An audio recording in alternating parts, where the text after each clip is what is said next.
ഇന്ന് ഞങ്ങൾക്കുണ്ടല്ലോ താമര വിത്തിൻ്റെ മസാലയാണ്. താമര വിത്ത് ഫ്രൈ ചെയ്തതിന് ശേഷം ഞാൻ മസാലക്കറിയിലിടുക ചെയ്തതിന്.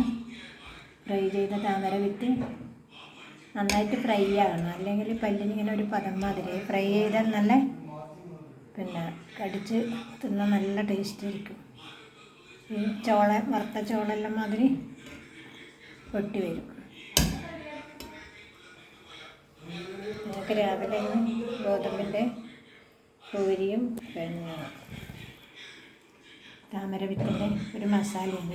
എരിവ് മസാലയിൽ അധികം ചേർത്തിട്ടില്ല, ചെറിയ കുട്ടികൾക്കെല്ലാം കൊടുക്കേണ്ടതുകൊണ്ട് ഒരു മീഡിയം രീതിയിലാണ് ഉണ്ടാക്കിയത്. നല്ല ടേസ്റ്റാണ്, വെറുതെ കഴിക്കാം. ഇന്നിടക്ക് ഞങ്ങൾ വറുത്ത് ഫ്രൈ ആക്കി പൊരിച്ചെടുക്കുക ചെയ്ത്. പിന്നെ ഒരു മസാലക്കറിയിൽ ചേർത്ത് ഫ്രൈ ആക്കിയിട്ട്. നല്ല ആരോഗ്യ ഗുണമുള്ളതാണ് ഈ താമര വിത്ത്. രാവിലെ ഇതാണ്.